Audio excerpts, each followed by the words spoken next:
Welcome to the 31st episode of Sawdust Nation Podcast with Nick from MPG Creations, AJ from Crafted in NJ, and me, Josh from North Country Woodworking. Let's hear from our sponsors. Well, like always, we want to thank our sponsors for sponsoring the Sawdust Nation Podcast, and one of them sponsors is Totalboat. Head over to Totalboat.com, check them out on the interwebs of Instagram. I couldn't think of what I wanted to say. Facebook as well. And go check out the epoxy stuff that they have. They have tons of stuff from penetrating epoxy to deep pour epoxy to even finishes. The Halcyon is one staple that's in my shop that I use for any outdoor projects that I have. And I trust it, in every project that I do for outdoor use, just because it's a marine, application. So, if it's going to be surviving in the seawater, in the salt water, then it'll be surviving, on the flag that I hang outside or something like that. So head over to Totalboat and check out the products that they offer. And if you use any of their products, let us know. Share your, finished epoxies. I can't even think of finished epoxy projects and, tag Sawdust Nation Podcast in there. But thank you to Totalboat and thank you to StickerBeat for sponsoring the podcast as well. Head over to StickerBeat and enter the code Sawdust Nation, no spaces, in checkout, and you receive 20% off your entire order. StickerBeat uses high-quality 3M vinyl, which sticks to almost anything and will survive almost anything. And Josh has proved that multiple times with his stickers all over the place. Nick has just picked up a whole bunch of stickers. I think he wiped out the whole inventory over at StickerBeat. He got so many. 500 stickers. And I've been sticking them on everything. They're awesome, that was going to happen. Man. So even Josh's cat has an MPG sticker on it. I'm not sure how that happened, but... Wait. My cat has an MPG sticker and I do not? Your cat messaged. I'm telling you. She messaged Nick and got one. So anyway, head over to StickerBeat. Use the code Sawdust Nation at checkout and receive 20% off your entire order. And I'm gonna head over to Nick's shop right now and let Nick introduce our newest sponsor. So I am very proud, as well as the rest of the Sawdust Nation crew is very proud to present our brand new sponsor, Jtechphotonics. Jtechphotonics makes outstanding laser systems that attach to any and all, well, mostly all, CNC machines. If you haven't experienced the Jtech experience, please head on over to jtechphotonics.com. You can find out if they have a mount for your specific CNC machine. I know they do some standalone items as well. Their customer service is out of this world. Jay over at Jtechphotonics, I know, right? Easy to remember. If you give him a call, he'll help you out with troubleshooting. No questions asked. He's a real good guy, and he takes pride in helping out his customers. So check him out, jtechphotonics.com. Nice. So with that, we got to ask, Josh, what is on your bench? Because not only do we want to know, the whole entire universe needs to know what's on your bench. The Sawdust Nation universe. I like the sound of that. Right. So, yeah. Okay, so what's in the shop? What's going on? If you guys been following me this week, I've done some interesting stuff with the CNC. It's Teenage Mutant Ninja Turtle time. I went ahead and was trying a little different techniques in sign making and, just relived the childhood a little bit and made a sign. It turned out, I thought, pretty good. Did some painting afterwards, and actually off that carve, I have a new order for a duplicate sign that will be going to Idaho. Nice. So yeah, that's the first time shipping there, and it's a new customer. So it's pretty exciting. Additionally, I got 2 projects out of the workshop. I got a coin holder done, circular 25 inch. Circular coin holder, complete and out. I also did a child name puzzle, and that was interesting. It was my first one. It wasn't the fact it was hard. It was the fact that it was my the first one. Mm-hmm. I didn't really know how I wanted to go about doing it.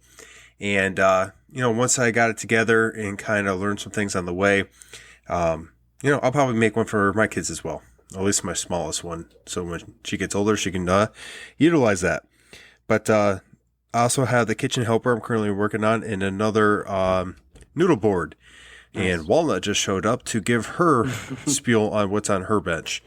But long story short, got a couple things cooking in the kitchen, as you could say, in the workshop. I also hung up my hand planes. Yep. And that's something that I wanted to finish before I actually hung up, but I 3D printed all these mounts. I put them on some 3/4 inch Baltic birch plywood and French cleated it up there. I'm going to stain it walnut, and then I'm going to probably outline it with a border of cherry or maple, dependent. Nice. And then once that's all done and I have time to do it, I made space for, all the planes I plan on getting in the future. But other than that, I just been kind of doing things here and there in the shop, trying to complete orders. I did get a massive order in, be a pretty big build. It's going to be that wine cabinet that I've been talking about for a little while. They just put half down payment down. Nice. So that will be a larger build. It's going to be, I think, 5 feet tall or 6 feet tall, and then 3 or 4 feet long or width. So it's going to be pretty big. It's going to have wine glass holders on top. It's going to have a light that's in there. It's going to have places for the bottles, a small liquor cabinet, and some extra storage as well. So nice. That's going to be a fun build. Something I haven't done before, but that's about it. That wraps it up. What's going on in my workshop. Nick, what's going on in your workshop? I'm so glad you asked. I have so much going on right now just because I am moving. So I'm shutting the shop down here shortly. And I know I keep saying that, but people keep ordering stuff, so it's hard. I really like to keep on fulfilling these orders. I just got an Etsy order today, which is surprising. It also reminded me to pull all my stuff off Etsy, so thank you for that. Because I don't want to be getting any orders while I'm actually in the middle of a move. But likewise, I have some other plaques and flags to work on. And all in total, I think it's about 5 to 6 orders, and I am officially out of here. But the hard part is packing things up and getting them in a manner in which I can still operate. So I'm trying to be as efficient as possible, but it's hard because, I'm digging back into boxes that I've already sealed up. Of course. All of my hardwood is 100% packed up. That's the offcuts. I'm getting ready to go, man. I'm excited. So that's all I got going on in my shop. Nothing too exciting or too big going on, but I'm just busy. I spent all day for the past few weeks in my garage taking a class, an online class. So, once I'm done with class, I'll take off the old uniform and put on the old apron and stay in my garage for another 8 hours. Nice. Well, so this place starting to look like a dorm room. I've got soda cans and or not soda cans, but Monster cans and bottles of water and anyway. Is that a cop behind you? You sleeping there too? Yeah, my wife told me don't even bother coming upstairs if it's past a certain time because she don't want me to wake her up. So I've been sleeping on my lumber racks. Anyway, nice. But that's it. So what about you, AJ? What you got going on in your shop? Man, same old, same old. I keep saying it all the time. It's just flags, flags, flags. But I'm getting a lot of different orders lately. Actually, I just got commissioned to do we were talking about this in our little pre-show, but I got a message the other day from an organization that this 13-year-old girl started for Kentucky police officers. And it's she asked if I would be willing to donate a small flag for a detective who's being named Detective of the Year. So, of course, I said yes. And I got another flag order, so that's going. Josh actually referred somebody my way, and that was a nice surprise as well. So I'm telling you, orders are going through the absolute roof over here. And I just was talking with somebody today while I was at my normal job, and they messaged me a couple days ago and wanted a bench for in front of their bed, but they want a storage bench with arms. And so, but they want it out of course, all wood. They want it rustic looking. So I was toying around with the idea. I asked Josh a couple things, and then I drew something up today, real like stick figure-ish, and they liked it. They approved it, and they said, "Yeah, we'll, this is perfect. I'll get some funds together, and then we'll get this thing rocking and rolling." So I thought that was going to buy me some time, and then I said, "No problem. Let me know whenever you're ready." And she goes, "No. You could start whenever you're ready because I want it." And I was like, "Oh, that's cool." So that's like order number 36 on the long growing list of orders. But last night I was rocking and rolling downstairs in the shop. I threw on some music in my headphones, and literally I was just knocking some stuff out. Wow. I don't know what the hell that was. But with that, I got a guitar stand that I'm redoing, not redoing. I'm making a new one. I got a lot of heart orders. A lot of those I put on myself because I'm going to give a set to my mom. I'm going to send one out there. I'm going to give a set to Kim's mom. So I got a lot of stuff that I also want to do that's on top of these orders, but I got to get this stuff knocked out. Flags are all coming together. I actually just did my first Canadian flag. And then I'm a sensation on TikTok. So if you are on TikTok, go follow Crafted and NJ. Hit that, smash that subscribe button, and like the one video that I spelt everything wrong in. Is TikTok a subscribe thing or is it just a follow thing? Okay, smash that follow button. And let me get the notifications. I know, you could totally be right, man. I just posted my first video today, so no. I have no idea. It's just follow. It's the same exact thing as Instagram, except with just videos. I only went on it because I wanted to see what I can gain out of it. Maybe I can gain a different follower base. Who knows? I was told by a couple makers that I was talking to, actually one that's local to me, and he was telling me that, oh, hold on, that I should go on TikTok because of my videos. And I mean, they're not super great. They're just standard old videos right off the phone. But he told me, he's like, maybe, spread the business that way. And we're going to try it. So I'm already. Yeah, why not? TikTok already reached out to me and said that they're going to send me a plaque. Jesus, Lord. My cat's nails just got me in the leg. Sorry about that, everybody. So power through the pain, man. This is live. Yeah, when you're not expecting it and he digs right in, it's not so much fun. But anyway, besides what's on my bench, that's really all. Just got a lot of orders, and I don't know what I'm going to do with them. But anyway, so with that, I'm going to throw it to... I just want to say, though, real quick, before you throw it somewhere. I threw it. If I start seeing some dance videos on your TikTok, I'm unfollowing you.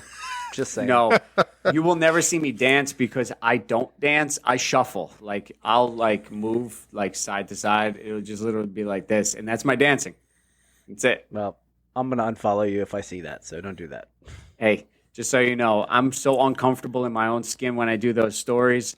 The last thing I'm thinking about is doing any kind of dancing and making myself look more like a fool. Nick just wants to, make sure you're posting more about wood than you are dancing. That's all. I know. I have nothing for that. I was trying to come up with a joke on the spot, but I got nothing. I mean, I was trying to think of something with Nick's, Nick was packing all his hardwood in that box, and he was going to have to go find his hardwood, but I'm not really sure. Crickets on this one. Jeez. Give me something, guys. No, anyway, so... All right, moving on. Anyway, so with that, I'm gonna throw it over to, I don't remember who. I think it was Nick. Just pick someone. Oh, Nick. Hey, I think we got something sent in to us about something we talked about on another episode. We did. I believe we spoke about shipping and how we do our packaging and shipping our items on last week's podcast.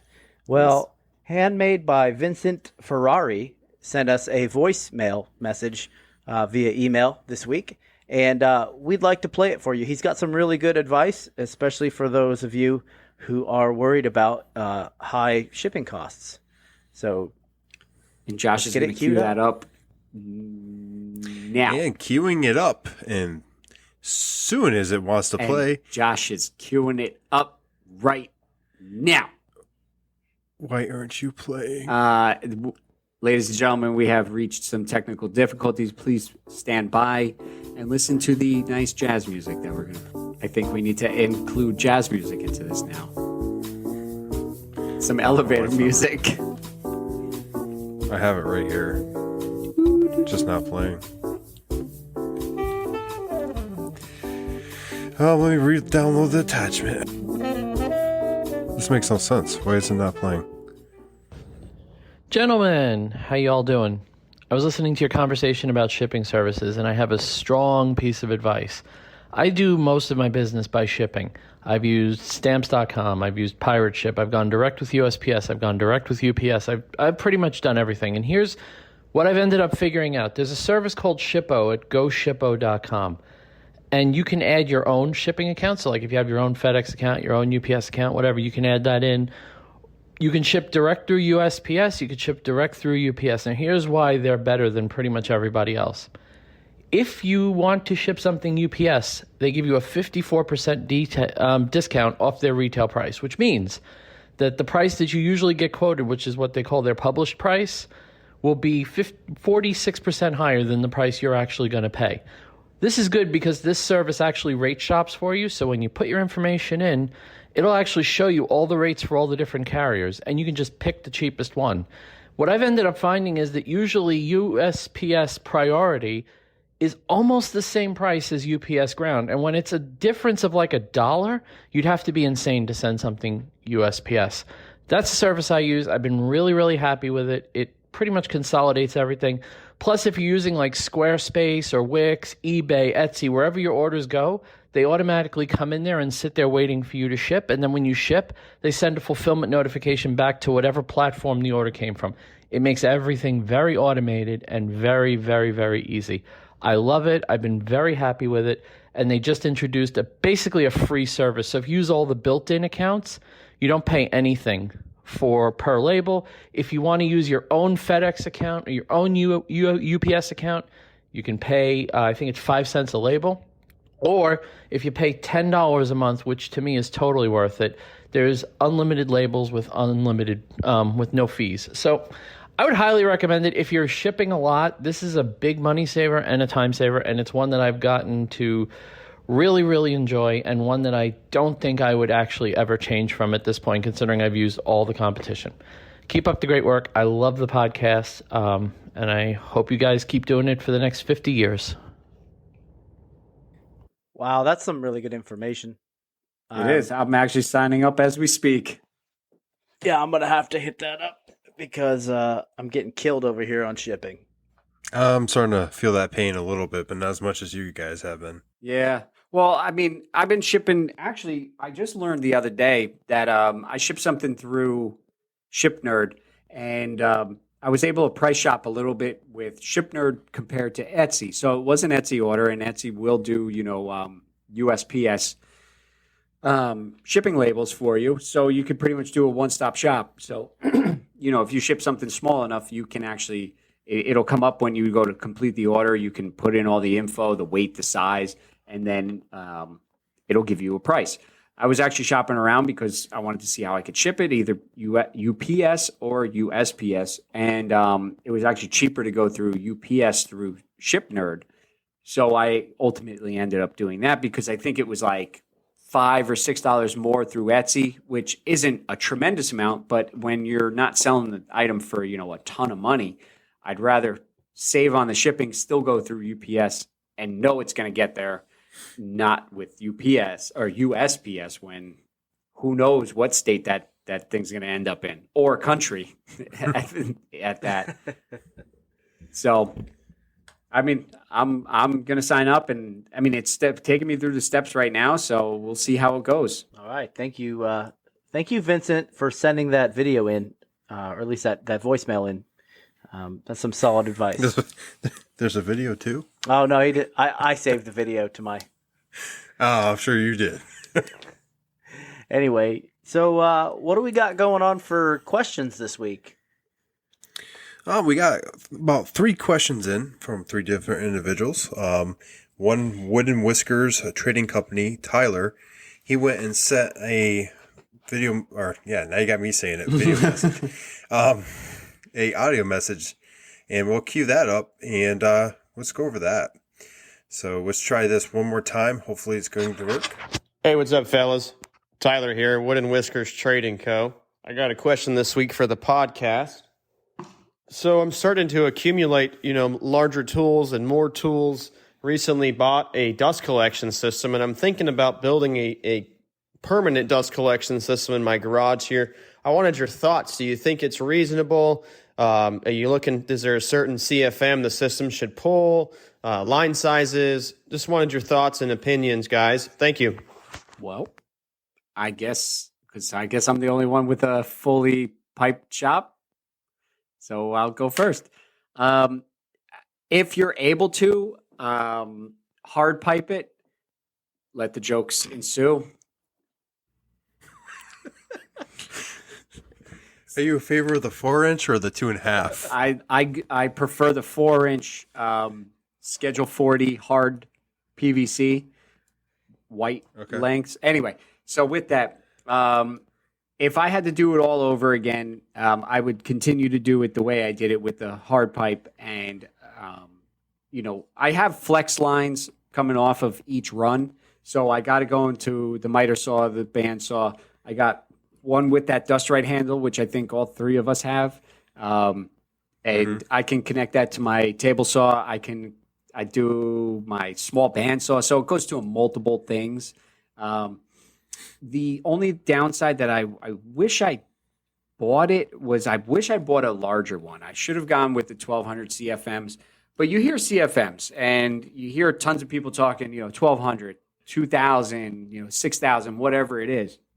But if you don't have it piped right, then it's for naught at that point. You could have the most suction and it's not going to work right. I'm on a roll and you guys are screwing me up now. But you want to make sure when you pipe it that everything's going in the same direction, that it's all flowing, because the suction has to suck from the dust collector and it wants to go back towards it. So if you have elbows or Ys that are in the wrong position, then they're going backwards. You're going to create turbulence in there, and then the suction isn't going to be as much, and you're going to lessen the amount of dust that'll be able to pull through those hoses.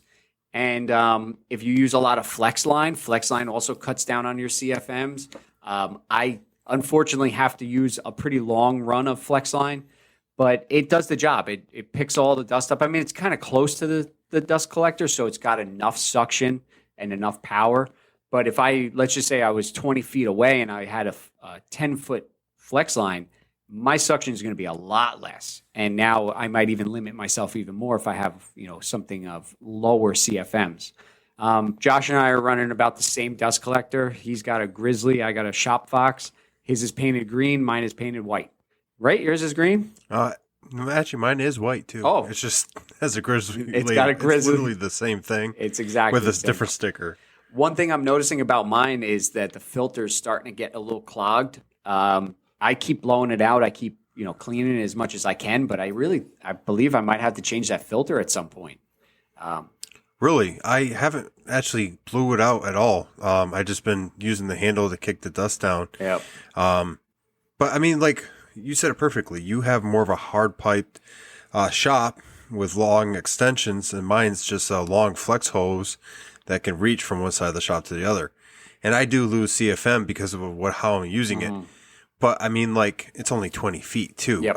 And on that 20 feet, you're losing some. But the one thing I did want to bring up, because you pretty much hit on everything I was going to touch on, is Tyler, you might know this already, but if you have a 4-inch port or a 2.5-inch port or whatever from a tool, make sure that's what you're actually running it from.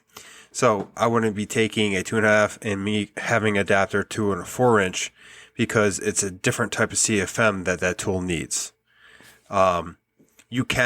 You're going to actually get some suction, but you're not going to get the appropriate. That tool is made for 2.5 port. You need a 2.5 port for that. So you're probably going to need more of a shop vac or something like that. But I mean, it's all up to you and how you want to do your shop. You can definitely use hard pipe as much as you can, and try to limit your Ys and your hard 90s. You want softer turns. You want like 45s, and try to, seal up as much as you can too.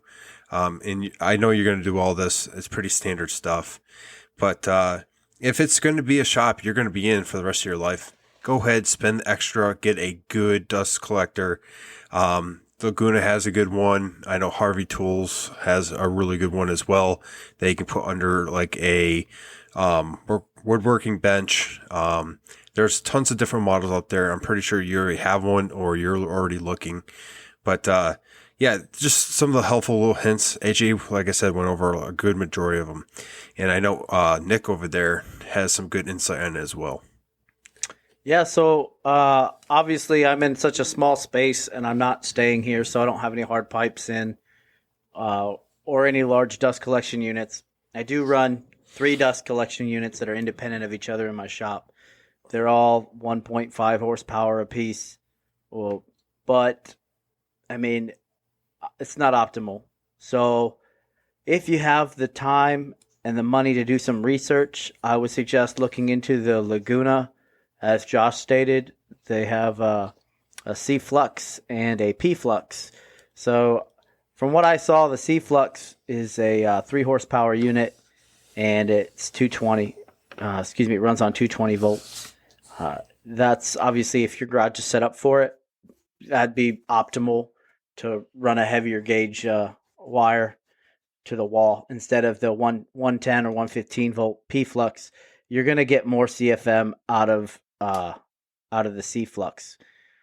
Now, me personally, what I'm looking at for my next shop is I'm looking at spending a little bit more money, just because I realize that I spend a lot of time in here and I want to protect my lungs a lot better. So Oneidaairsystems has a lot of good dust collection systems.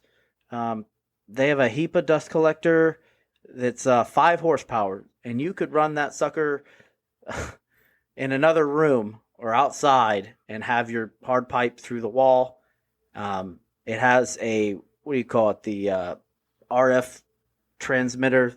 Oh, yeah, the remote controller. Yeah, so you can turn it on from the inside without going outside. Basically, that signal will go through the wall, turn your dust collection system on. It is 230 volts, but it does run around $3,700, which is super expensive. But at the end of the day, I mean, it's a HEPA system and it's 5 horsepower, so you get what you pay for. But that's all I've got to say on that. Well, if you're not looking to go that high, Grizzly has some interesting models as well. They have a 3 horsepower HEPA Cyclone dust collector for pretty much 3,100, and then they have a 10 horsepower 3-phase Cyclone dust collector that's running 4,750. But I mean, like, all these major brands have a good dust collector, more likely. So, I mean, like, whatever your preference is, if you like a certain brand, I'm sure they're going to have a dust collector that's going to suit your needs. But in this case, I would go big or go home, because that's going to be where you're going to spend a lot of time, and your lungs are very important. So, actually, I just spoke with Jesse for Woodworks the other day, and he just hard piped his 1.5 horsepower Harbor Freight model in. I don't know what brand they carry, but and he says it. I mean, granted, his shop's a 1-car garage, but it goes down the center line, and he has blast gates to to direct the flow, and he says it works fine. But for me personally, 1.5 horsepower isn't enough to run a full hard pipe throughout a 2-car garage. It's like anything. You can get away with. You can use nothing against skilled tools, but you can use skilled tools. You can go ahead and use Harbor Freight tools. You can do woodworking and pretty much anything with the cheapest way possible. But, there goes that argument of, buy once, cry once, or, continue to buy the same tool over and over because it ain't working. In this case, you're messing with your lungs. You're messing with your health. And what is that worth to you? To me, that's worth all the money I could throw at it. So, I mean, like, for our current shops, Nick and AJ, we don't have a huge shop, so we don't have the space to get some of these larger models. I know I don't even have the power to provide some of these larger models. So, we do what we can. I'm running. I mean, John. Well, first off, I believe Tyler did pick up a dust collector when he was on one of his. Let me tell you, this kid is finding some of those unicorns that we were talking about from like Facebook Marketplace and whatnot. He's picking up some awesome tools for some awesome prices. But I know he picked up a dust collector while he was there as well. So, and if watching his videos, his garage, he's also sharing it, with other stuff. So I know he's got his quad in there. So it's just not a full blown workshop. So at one point, it'd be cool if he can get it that way. So that's why I know he was talking about, hard piping and whatnot. But I have to say, even I'm running the same one Josh has, and they're both one horse. I'm running the longest run from that dust collector all the way into the CNC room. And I think I'm using probably like 30 feet of 4-inch Schedule 40 pipe, and it sucks up 90% of that dust off of the CNC. Like the larger chips that might come off, don't get trapped in there. But I actually have 2 ports at the CNC where I have one that's a cleanup hose, so I don't have to take it off the CNC boot. And that thing has enough power to even do that long of a run. I was kind of worried when I bought it because I'm thinking, I'm definitely not going to have the CFMs to do it. But, I can only run one tool at a time. So that's the only downfall to it. But other than that, that little one horse is pretty good because I didn't want to have to run new electrical over there and whatnot. But also, I'll send you the link, Josh, to put it in the show notes. But there's a video that I watched that is from Woodworker's Journal on YouTube. And they go over, it's called Measuring Dust Collection Airflow. And they go through every little detail of it, and it's broken down in a way that anybody can understand it, where it's not like, they're going through all these diagrams showing you stuff that you have no idea what they're talking about. They made it very simple and very easy to understand. And they talk about the 90-degree bends, the 45s, what will affect all that CFM, what will restrict it, what will get you better, usage of your CFMs. So we'll have to put it in the show notes and then check that video out because it helped me out tremendously. And I know it'll help somebody else out. Anything else, guys? I did want to bring back Harvey Tools Dust Collection. It's one of the most unique systems I've seen out there. And it's unique in the way that it's set up. You can fit it underneath a bench or something like that. In fact, they do have a picture of it underneath a bench on their site. They boast on how quiet it is. It's much quieter than your traditional setup. They have 3 different models. They range, obviously, in operation and in horsepower, but they say that it's 61 to 72, what do you call it? Decibels. Yeah, decibels. There we go. And that's pretty quiet. I mean, like, I don't know what mine runs at, but it's fairly quiet. I couldn't imagine if it ran at lower than that.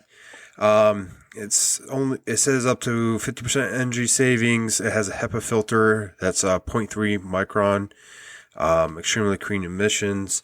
I mean, I'm just looking at the site. I'm kind of reading stuff off it. But it definitely piques my interest looking into these. They're pricey. I mean, like for a smaller shop or a shop you need storage and you want larger dust collection, it might be something to look at. Well, hey, even just look at even if you ran it through the wall from the other room.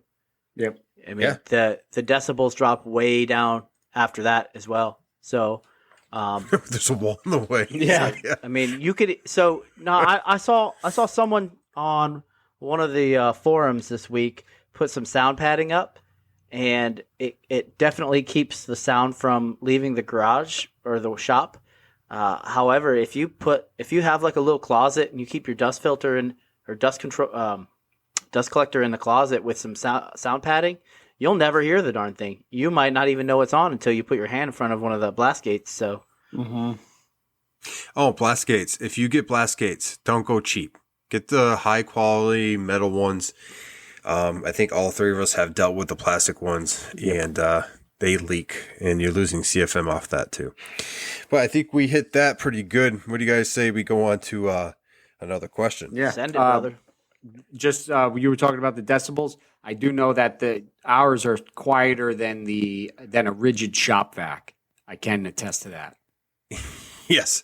I actually, there's been times where I'm using the shop vac and my dust collection, and, I'll get distracted and I'm like, man, what's so loud? I turn off my shop vac and I'm like, oh, my dust collection's still on. It's truly amazing. Yep.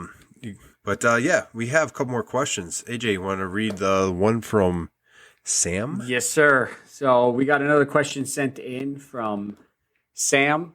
He was sent in a question last week as well. So he wrote in, "Hey, Sawdust Nation, loved the last podcast. Definitely had me laughing. Great dynamic between you three, because us three is a great time." And that was sounded bad. Got some hard. Never mind. So he has two questions for us. That's a different podcast, man. Yes. His first question touches on etiquette. He asks, is it acceptable to ask another maker how much they made on a project, how much they have into a project? And he also states that he still struggles occasionally with pricing and have been going back and forth on reaching out to other local makers to get a feel for the market and how he's fitting into it. You want to touch on this, and then we'll go to the second part? Yeah. So let's go ahead and do that. All right. So I truly don't think it's a bad thing. I don't think it's a bad thing to ask them how much they made on a project, but I want to hear what you say, Josh. So I have actually asked. AJ, I think you've been one. Nick, I know for sure I've asked you. I honestly wouldn't just come out of the gate and ask some random maker that I don't have a running dialogue with. But I feel like, okay, so Nick, what are you, like, I don't know, 5-10 miles away from me? Yeah. Between that? 5 miles. I mean, yeah, we honestly work with some of the same client base. In fact, he's had clients come to him, then come to me, then go to him, and back and forth. But I feel, I'm not going to speak for Nick, that, there's no competition. I mean, like, I could tell him what I'm doing, and he's not going to run and do the exact same thing and undercut me.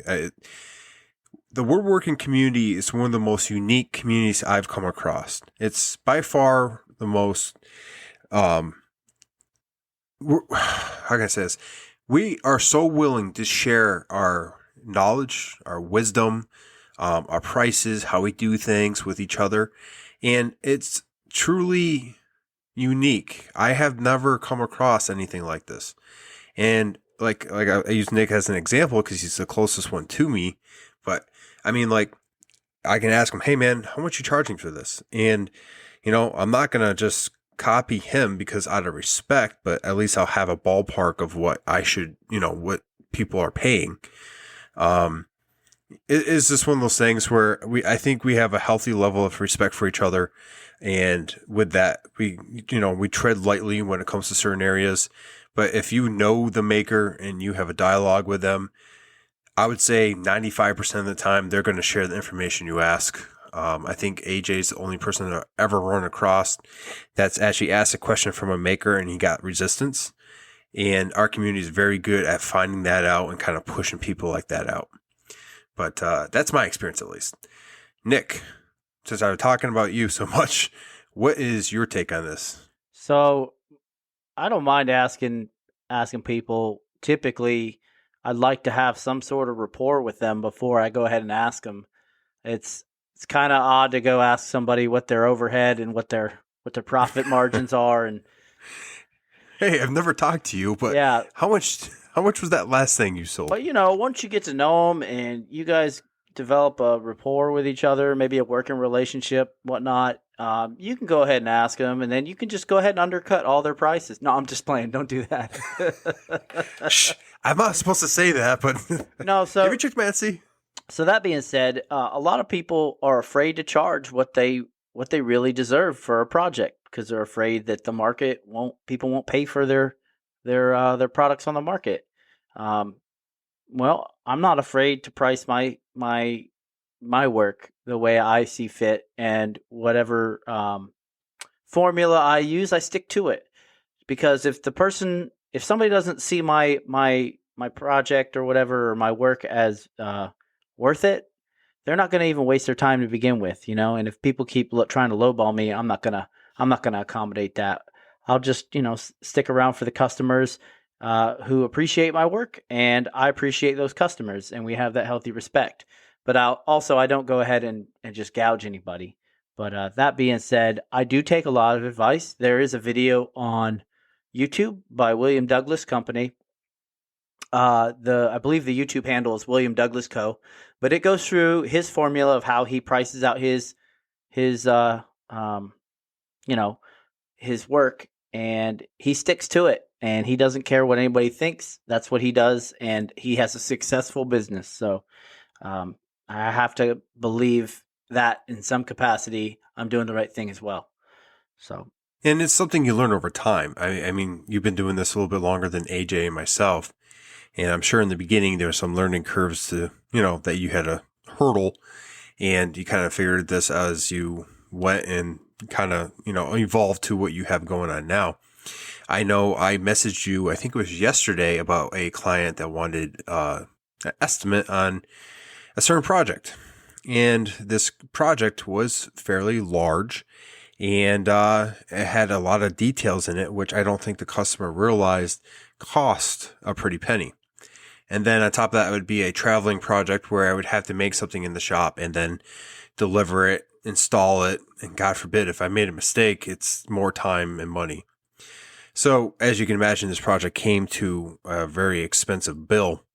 And unfortunately, they did not think that it would be that expensive. But it, like you said, Nick, it was worth my time if they accepted the estimate. It would have been my personal price point that I use pretty much of everything, except for friends and family. And, you know, people don't realize what things are worth. They see a picture and they're like, oh, I could spend $400 on that. You know, let's ask this guy and see if he can give us an estimate. Then when you come back and it has another zero tacked on to the end of that, they're like, how is it so expensive? And when you start breaking down trim, crown molding, like hardware, travel time, paint, sandpaper. Let's just even add in cabinet grade plywood, because you're not going to use some ratty stuff you find, at the Home Depot either. Yeah, I mean, like in plywood right now is just, even if you went to Home Depot and got plywood, it's expensive. That's the biggest thing I think we all run across is people not knowing the price of their project before they come to us. And the sticker shock sometimes gets some people. Other people, they're like, oh, that makes sense. Yeah, sure, go ahead and do it. But AJ, what's your take on Sam's first question? Sorry, I muted it because, of course, my wonderful job that I can never get away from is calling. So with that, well, before I was talking, I know you guys touched on it while I was gone, but I don't see an issue with asking somebody how much they made on a project. How much they got into it. I mean, you could ask for lumber pricing, especially if you're local to them, because then maybe, you could buy it from somewhere cheaper. Maybe you're getting it a lot more expensive, so you can cut costs that way. But with pricing out stuff, I actually just went through that today because I was designing that bench out, and I was trying to figure out on how much wood I was going to need for the carcass of it, and then how much wood I was going to need to clad it in, plus all your hardware and all that stuff. I kind of, I figured out how many pieces I was going to need. I added one extra for good measure, and then, multiplied that. So I got all my baseline, and then I multiplied it by 2. I knew it was going to be expensive per se, so I didn't want to go 3, on it. So I didn't. Okay. So AJ has a work call, so we're going to take over and go to Sam's second question. And pull that up real quick so we can kind of just remind ourselves what that is. Yeah, I mean, I think for the most part, we're all about the same when it comes to our pricing and asking other makers. I know AJ's asked me, I've asked AJ, Nick, back and forth as well. I've also shot myself in the foot a few times just by underestimating. So make sure when you estimate materials and labor, you make sure you're taking some time and breaking it down and actually, doing the math, because you give a snap judgment call to somebody on a price, and then, 3 weeks later you're like, man, I should have asked for more. I've done that quite a bit, and actually for these larger projects, before we go to this next question, I start saying, this price is an estimate. This is the minimum it's going to cost. As I go along, if it costs more, I will go to you and tell you your options. Because I've come and done projects where, I set a cost and then lumber skyrockets. Now that's eating into the profit that I build in there for myself and other materials that I use. So I've kind of changed it up a little bit just to offset some of the random costs that do pop up. And, it's too early to tell if that's something that I'm going to keep or not, but it seems to be working fairly well. So Sam's second question was about power tools and hand tools. They both have a place in the shop. How do you decide to use one or the other? Nick, I know you have primarily power tools. You have some hand tools in the shop. I would consider you a hybrid woodworker for that reason, more of the power tool side. But what's your take? Well, I decide based off of the end what the end result I'm going to get. So if that and speed, to be honest with you, because I have a lot of projects going on at the same time, and I can't try to keep my turnaround times anywhere from 2 to 3 weeks typically. And if it's a good week, I'll have it done within 5 to 7 days. But power tools have saved me a load of time. Now, every now and then, you're going to find that there are some things that you can't get around. Whether you need to trim something nice and fine, but you don't want to sand it. You want to use a nice wood chisel or a nice block plane to get just a hair off. Those are irreplaceable tools in the shop. Yeah, those things will save you a ton of time, especially since it's a nice even cut when you're taking it. But yeah, that's my take on it. I prefer to stick with what's going to be fastest, and sometimes it is those hand tools. But a lot of more times, I find that the power tools do me justice. So, what about you there, Josh? What do you think? So, as I was talking, there's 3 classes of woodworkers. There is hand tools, there's the hybrid, and the power tools. And I would consider myself a hybrid that leans in the power tool, much like, Nick does, because time. I would love to have a section of my shop dedicated to hand tools and be able to produce, something totally, hand tooled out of the shop. But I have too many projects popping up here and there to be able to take the time to do that. There are some amazing woodworkers on Instagram that actually, they do pretty much everything by hand tools, and the stuff they produce is just breathtaking. But, I do have hand planes. I do have chisels. I have, hand saws, Japanese pole saws, trim saws. I have hand tools. I utilize them, and it really depends on the scenario. Nick, you hit it right on the head when you said, it depends. Sometimes you can't just sand something away. Sometimes you need to have that chisel. And oddly enough, today was one of those days for me. So I was producing the name puzzle, and I did everything on the CNC, but sometimes the CNC doesn't go all the way through, and it leaves little spaces where you have to clean up. Now, I had a letter A, I had E, I had I, O, U, and Y. Wow. How'd you know? No, I had... I had places that I couldn't, the bit didn't get to, and I didn't have a fine enough chisel to get to, and I couldn't get there with sanding. And I'm looking around, and I actually did a story about this, but I have some carving tools that I got in the very beginning. And when I got them, I was kind of on the edge if I should get them or not. And I'm telling you, those carving tools that I have, it's a set of like 10, and they have different blades. One's at like a 45, one is like cupped, one is, straight. But I was able to take those and just clean up those letters and, knock them out real quick. And they're sharp, man. They came sharp right out of the box, to the point where, like, I've done this a couple times where I was using them and it just hits your skin. Like, I know if it touches me, I'm getting cut.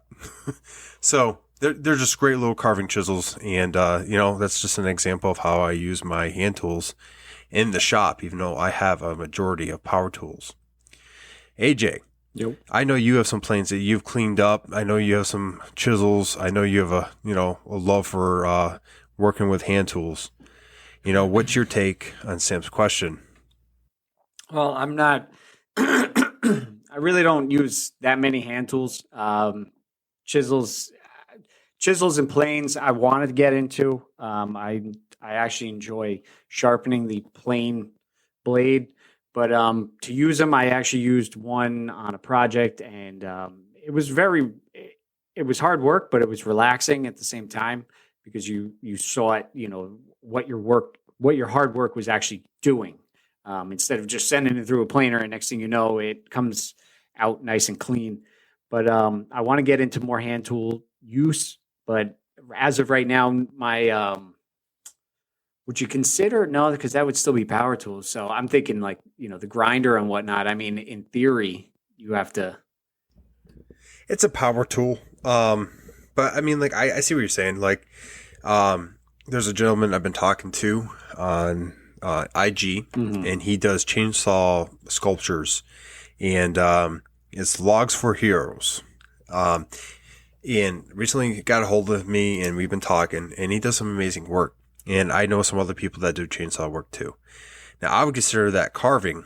I don't know about hand tools, but usually hand tools do come into play with that. I know with your flags, you do a lot of carving with your grinder, but you might find a place for hand tools in there. I'm sure you've used a chisel or something, a block plane to clean up an edge or something at one point. Not really, no.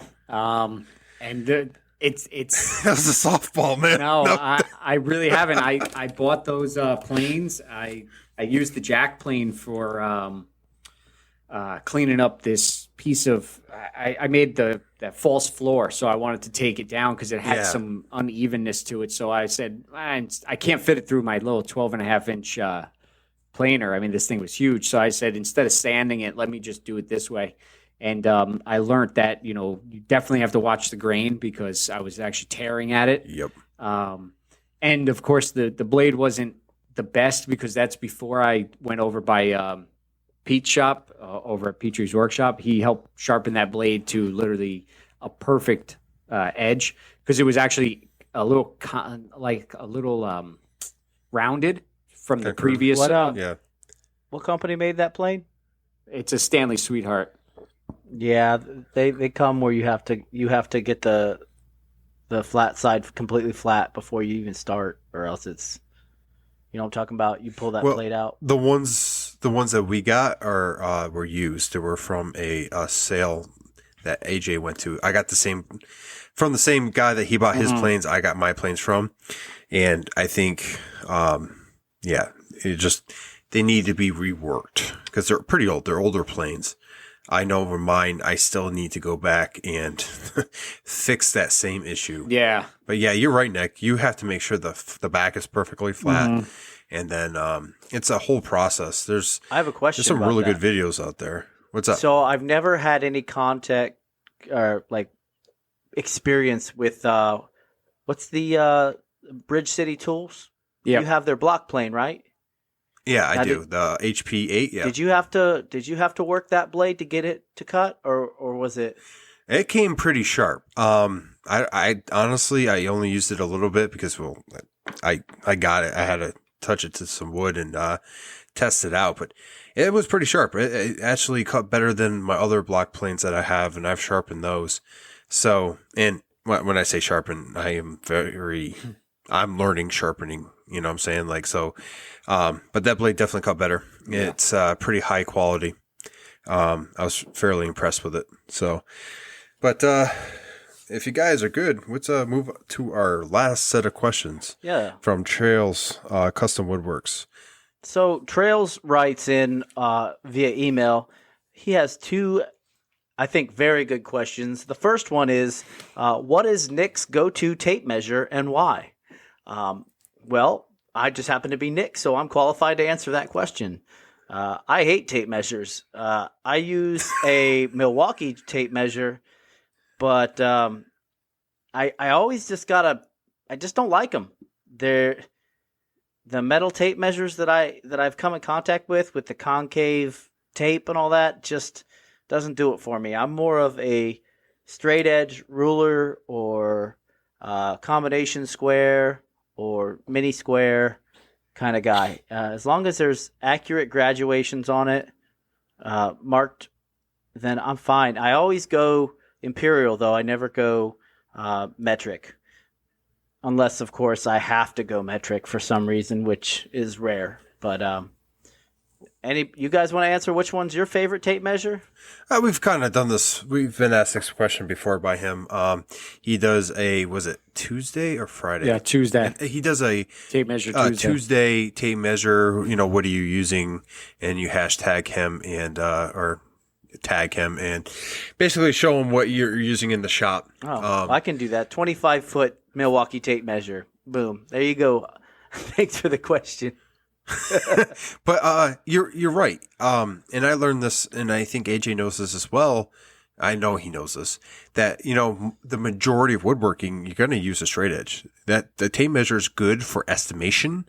It is good for a quick reference to a size, but I use it to break down sheet goods, and that's about it. And then maybe on the CNC, I'll be entering dimensions in and be like, this is about that close. Mm-hmm. So the only time I really only use a tape measure is when I go to the lumber yard, just to get my board foot calculations when I'm buying lumber.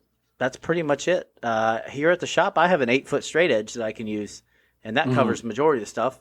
For the next, and then I have a 3-foot woodpecker straight edge, and then obviously smaller ones. So I've kind of eliminated the tape measure out of my shop over time.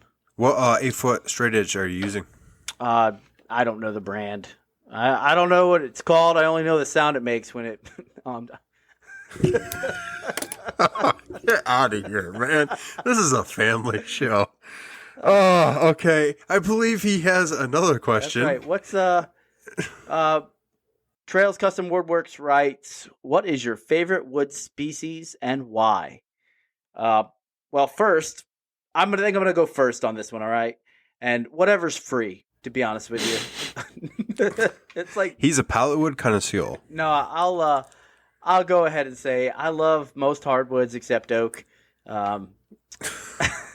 Just because I really can't stand oak, man. Is it too hard for you, or is it's so splintery and it chips away, and it's just not my favorite. But I do love walnut, or excuse me, what rhymes with ballnut, right? That's a callback to one of our old episodes. But cherries, I think, is one of the easiest to work with. Curly maple and quilted maple are gorgeous once they're finished, and figured walnut is probably my absolute favorite, just because of the when the light hits it, it's iridescent, and you're never going to get the same pattern twice. But what about you there, Josh? Well, we all know walnut's my favorite. Mm-hmm. I like cherry. I like working with cherry. I'm definitely finding more of a love of cherry as I work with it, because it is fairly easy to work with, and it does have some amazing qualities to it. Maple is up there as well, but when it comes down to it, I like walnut. I like Padauk too, and Purple Heart. I like Padauk because of the smell when you're working with it, because it smells good. But I don't know.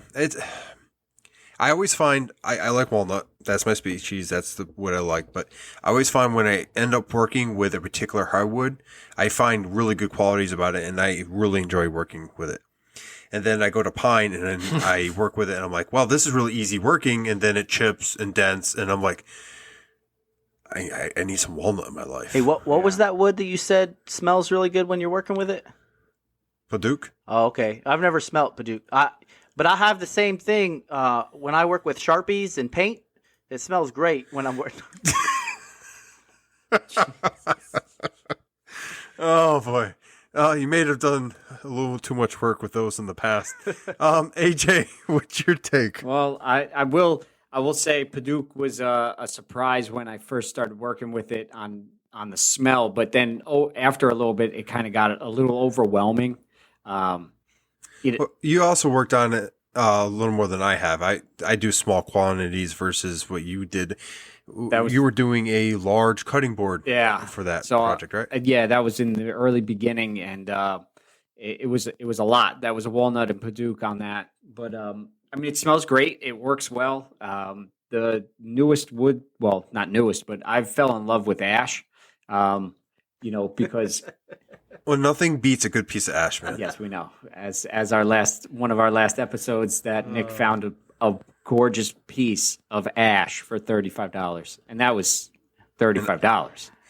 And then he gave it to me, and I tooled it, and we're about to give it to a customer. So, Padauk didn't make you sick or anything, did it? It was just the smell just got kind of irritating. That's all it did. It just became overwhelming at one point. It's almost like cedar. When you smell cedar, you go, wow, it's nice. And then if you keep smelling it and like I planed probably, I don't even know how many board feet of cedar one day, and I was like, I'm sick and tired of this stuff. I don't want to ever do this again. But it's same kind of thing. But I do know some people are allergic to certain sawdusts, and they'll break out or whatnot. Question for you guys: when you're messing with walnut, it'd be butternut or just walnut in general, do you guys get your nose irritated? Well, no, because I don't like stick it up there. No, you're supposed to take in some of the sawdust so you can be part of the project. You have to become one. It's become one with the project. Never broke out because of walnut. Not broke out. I'm saying I just my nose gets really irritated from it. It's one of the only pieces of hardwood I mess with that I'll start sneezing a lot more than normal. No, that's all I'm saying. I'm not saying I'm allergic and I blow up and it's I can't work with it, but yeah, no, I don't. I mean, I have a screwed up nose anyway with my whole nose issue, but so any kind of wood really affects me. But I haven't had anything where I noticed one particular wood. I last night I was actually sanding the ash, and it was kind of bothering me after a while, and it wasn't that long. It honestly might be something where you just prolong, because I mean, with walnut, I let's be honest, I have been working a lot with walnut with the mallets and everything else I've been doing. There's been a lot of milling from walnut in the shop, especially from a slab. So it could just be long, especially I didn't have any air filtration at the time and all this. Because I have noticed since I've been running that, I come in, I'm not coughing or I'm not sneezing sawdust out my nose. So it's been fun. Oh yeah. Well, it's nice learning all different, species and, working with it. And I actually just picked up a box, even though this is all domestic wood. I got kind of turned on to this company that sells domestic woods and exotic woods, but they sell small packs of it. And it's their seconds, they call it. So anything that they couldn't use or, thinner pieces, maybe it has a little knot here and there. I got a whole box filled with, it ranges from 1/8 inch thick to 3/4 thick. They say it goes from 8 inches long, 12 inches long to 24 inches long. And most pieces, How much was the box? Just out of curiosity. Well, my job's calling once again, so I will have to tell you after this small break. It was $25, but the company is Ocoochh.com. You have to take a look at that. Go take your call, and we'll start talking about the live episode coming up next week. I'm excited. Yeah, me too. It's going to be our second one.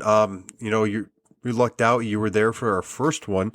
So we're going to do another live episode on YouTube. It'll be Tuesday, February 2nd at 8 o'clock ish, because, sometimes you have technical difficulties. We're still learning, and part of that learning curve is figuring out how to make sure we have audio like we did last time for a little bit of it. But do you want to mention this? What's special about this live? Do you think we should tease it a little, or should we just come out and tell them? I think that, I'll just hint at it. How's that? We can tease it. You want to tease it? Well, how about this? We'll tell them what it is, but we won't tell them exactly what it will be. That makes sense? Makes sense. Being too cryptic? Cool. So we're going to be doing a giveaway on that episode. And, we're going to tell you the rules once we're going to talk for like 5-6 minutes and then tell you guys the rules and how to win that giveaway. And we're going to choose someone that is listening and at that live. And the giveaway is going to be sponsored by DFM Tool Works. And if you don't know who that is, then you should go check him out. And if you do, you know that no matter what we give away during that live is going to be worthwhile. What does you forget how to talk there. You good? Yeah, for a second. I was going to say, or trying to say before speaking Latin, we're going to be doing like a pre-show. Nick, you've been part of this for a couple episodes. I mean, why don't you tell them what that includes? I mean, like, it's obviously going to be a little different, but just give us, a short explanation what we might be doing during that live. Little synopsis of the pre-shows. We usually go over who's fulfilling which roles for the afternoon recording. We just talk about topics that we could potentially cover, and we go over our questions just so we're not caught off guard. We also, during live pre-shows, we love to give shout-outs to people watching. So if you are watching, we will most likely see you and say hello. Other than that. Oh, yes. Especially if interact. Interaction is definitely something we want. We're going to go over our normal, stuff. But if you have questions you want us to answer during the show, you can ask us then. You can also ask us a question you don't want aired, and we'll just answer it right then and there. And, it's just Q&A, really. We're going to do our normal thing, and you can have some extra laughs live with us. That's, like Josh said, T&A, and we're going to have some laughs.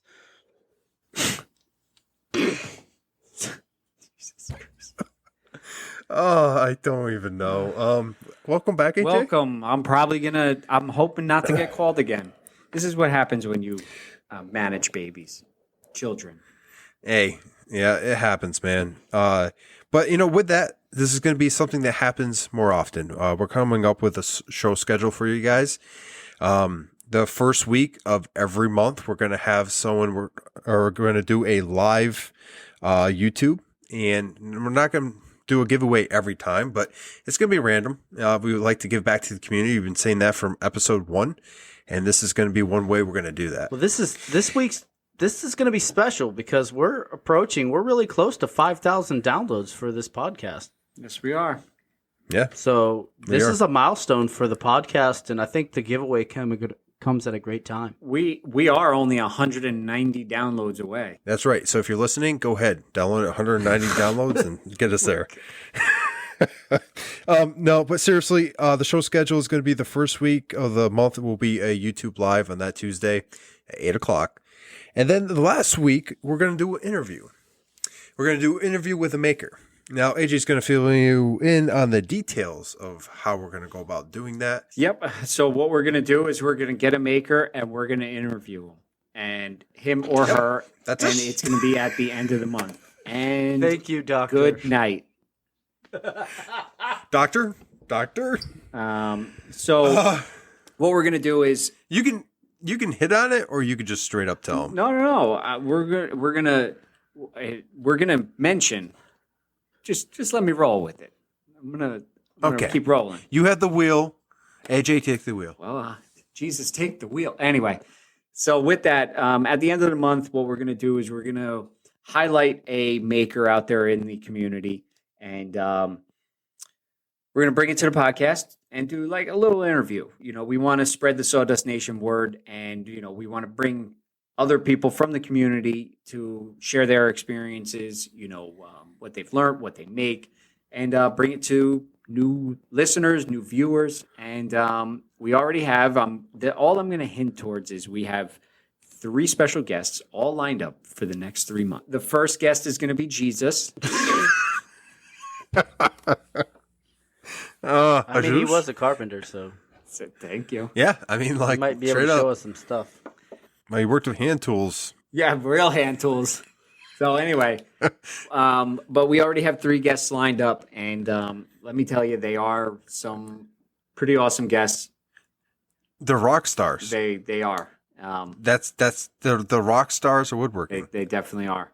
And I want to say who the first one's going to be, but we're gonna leave it for right now. And maybe what you think, if you guys know or have an idea who it may be, let us know at the Sawdust Nation Podcast on Instagram, or you could even send it in. And what we'll do is we'll even air it. We'll have a little segment on next week's episode if you guys send it in on all the guesses, and then we could say yay or nay. But we'll probably just say nay to all of them, and make you guys even think more. I honestly think if someone says it and it isn't the person that's coming on, then we will announce it. Because I mean, like, if you guess it, if you legitimately guess it, then I think you deserve, recognition for that.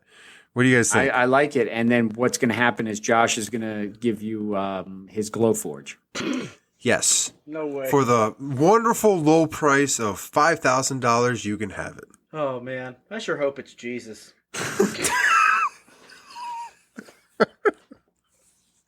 Okay, guys. I think we should start wrapping this one up. All right. So our sponsors, once again, we want to thank you, Totalboat, for sponsoring the podcast. Head over to Totalboat.com. Check out the epoxy that they have, all the finishes that they have.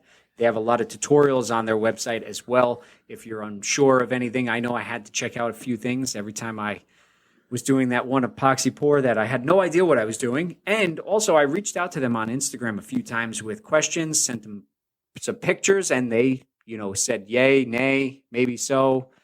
Hopefully it doesn't blow up. No, they didn't say that. They gave me very good advice, great customer service. As Nick would say, top-notch customer service. And head over to Totalboat, check them out, give them a follow, like all their posts.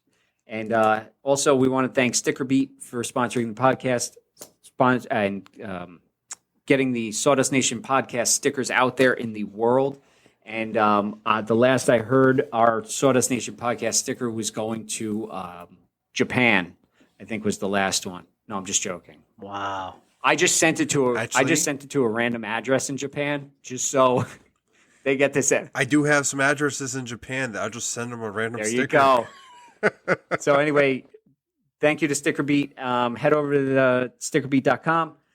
Use Sawdust Nation promo code, no spaces, and receive 20% off your entire order today and tomorrow and the next day and the next day. And Nick. That's right. It's time to go ahead and mention our newest sponsor, the one we are super excited to have. That's Jtechphotonics. Jtechphotonics has great lasers for the hobbyist CNC machines all the way up into mid-range and higher-end CNC machines. They provide kits and all the instructions how to set it up, get it ready to go. Outstanding, top-notch, grade A customer service from these guys. And I'm not just saying that because they sponsor us. If you go back to one of our previous episodes, and I talked about Jtechphotonics and how their customer service is, you will not be disappointed. They will walk you through step by step on what you need to do to get your laser running if you don't understand, especially if you're new. So, that being said, visit jtechphotonics.com, check them out, and if you have any questions, give them a call through their contact us information on their page. And as always, you can write in and contact us at our Instagram pages, Nick at NPG Creations, AJ at Crafted in NJ, and myself at North Country Woodworking. We also have a podcast page. a podcast page at Sawdust Nation Podcast, and then an email if you would like to send an email in, or if you'd like to send a voicemail in. No videos, please.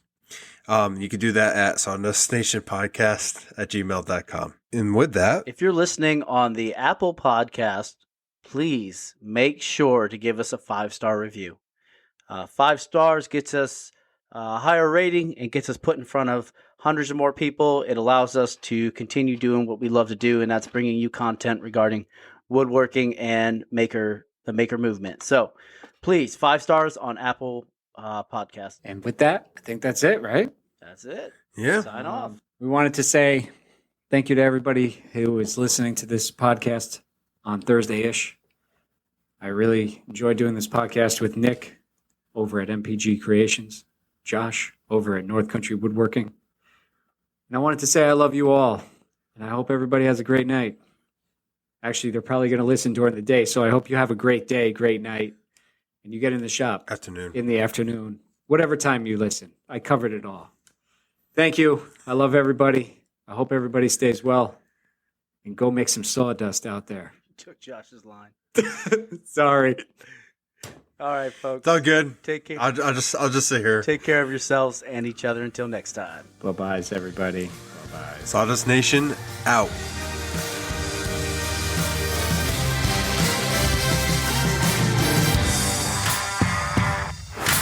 I think hard piping your shop and maybe routing around all that hardwood. You got to have the hard pipe to get the best suction. You do. And if you don't have good suction, it's not worth getting a hard pipe over.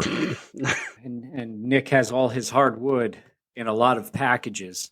So Nick has a lot of big packages with some hardwood. Yeah, but they're all cut off, so it's small hardwood. Ah, Yeah, I mean, like, he measures, you heard him. He measures everything in millimeters, right? yes. Actually, that's 30 seconds of an inch. 64ths. I measure in 64ths. I'm an imperial kind of guy. Are one of the guys that have a tattoo anywhere with, like, a ruler? Since you don't like using a tape measure? Yeah, I keep a ruler on my, you know what. I'm sorry. This way, what? I don't know what on your arm? I keep it on my my long dong silver over here. Fish stick? Yeah, exactly. Okay. So I can measure at least an inch and a half at a time. I heard it was 64. Yeah, but well, I do my measurements in 64ths.